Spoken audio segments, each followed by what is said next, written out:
Hello students, BEd second year के लिए आज हम अपनी 8वीं कक्षा में कक्षा नंबर 8 में लेकर के आए हैं पेपर अंडरस्टैंडिंग द सेल्फ का एक छोटा सा टॉपिक है, स्वयं की पहचान या आत्म पहचान, जिसे अंग्रेजी में हम सेल्फ आइडेंटिटी कहते हैं। इसमें बच्चों बताने का ये है कि अपने आप की पहचान करना या अपने आप को जानना आत्म पहचान कहलाता है। जिस प्रकार हम दूसरे व्यक्तियों के बारे में जानने का प्रयास करते हैं, दूसरे व्यक्तियों जो हमारे आसपास में रहते हैं उनके विषय में हम जानने का प्रयास करते हैं, उसी प्रकार हम अपने आप को भी जानने का प्रयास करते हैं।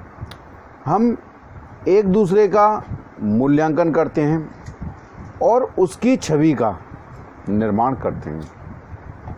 उसी प्रकार हम स्वयं का मूल्यांकन करके स्वयं की छवि का भी निर्माण हम करते हैं। जिस प्रकार का हमारा मूल्यांकन होता है उसी प्रकार की धारणा या छवि का निर्माण हमारे मन में भी होता है स्वयं के लिए। अतः अपने आप का प्रत्यक्षीकरण करना, अपने प्रति कोई धारणा निर्मित करना या निर्णय लेना ही आत्म पहचान कहलाता है। आत्म पहचान के अंतर्गत व्यक्ति स्वयं के व्यवहारों का निरीक्षण करता है, इन व्यवहारों के कारणों को जानने का प्रयास करता है और इन सूचनाओं के आधार पर अपनी कोई धारणा निर्मित करता है या अपनी कोई छवि का निर्माण वो करता है। सामाजिक समायोजन के लिए आत्म पहचान अत्यंत आवश्यक होता है। मनोवैज्ञानिकों के अनुसार अन्य व्यक्तियों को जानने की अपेक्षा स्वयं को जानना या स्वयं के बारे में जानना बहुत ही जटिल और दुष्कर कार्य होता है, कठिन कार्य होता है। दूसरे व्यक्तियों की तुलना में अपनी मनोवृत्तियों, विश्वासों और भावों को जानने के लिए हमें अधिक परीक्षण करना पड़ता है।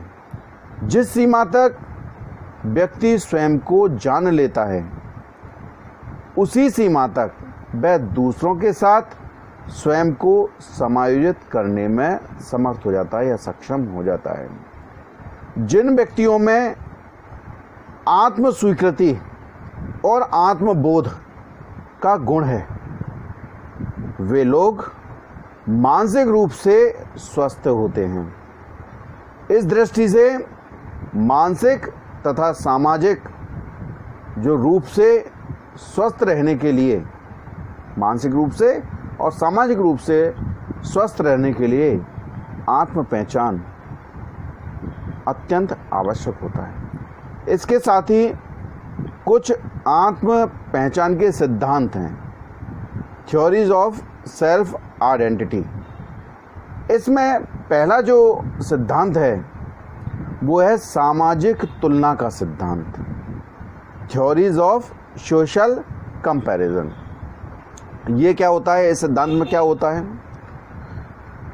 व्यक्ति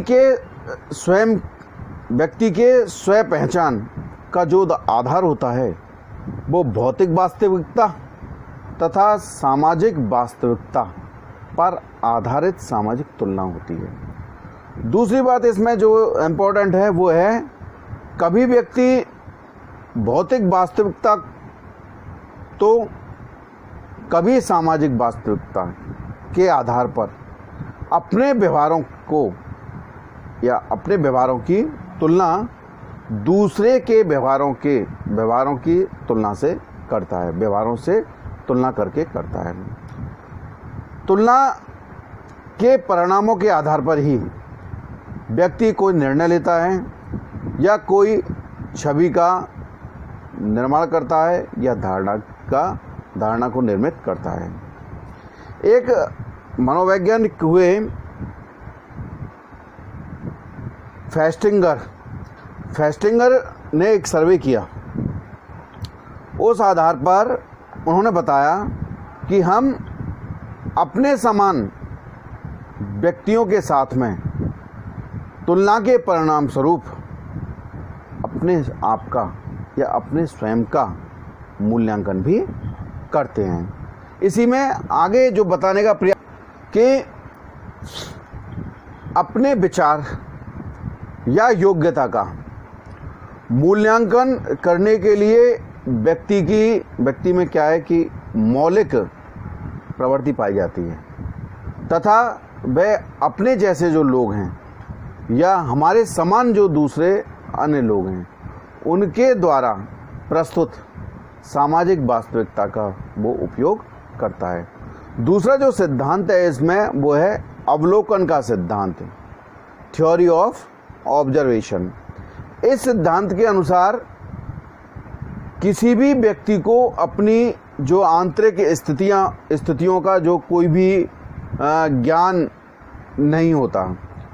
व्यक्ति इन स्थितियों से परिचित तब हो पाता है जब वह अपने व्यवहारों के अवलोकन से इनका अनुमान लगाना प्रारंभ कर देता है या अनुमान लगाता है। अगली चीज़ जो इसमें है वो ये है कि व्यक्ति अपने व्यवहारों के प्रत्यक्षीकरण के आधार पर स्वयं का जो अनुभव है, स्वयं का जो व्यवहार है, जो उसने अपने जीवन में सीखा है, उसके आधार पर अपनी अभिप्रेरणा, अभिवृत्तियाँ व संवेगों के बारे में अनुमान लगा सकता है। तीसरी चीज़ इसमें जो बताई गई है वो यह है कि जिस तरह हम अन्य व्यक्तियों के व्यवहारों का अवलोकन करते हैं या अवलोकन करके उनके व्यवहारों के निर्धारक स्टैंडर्ड को तय करते हैं, उसी प्रकार हम अपने व्यवहारों का भी अवलोकन या निरीक्षण करके उन व्यवहारों के निर्धारकों का अनुमान लगा सकते हैं।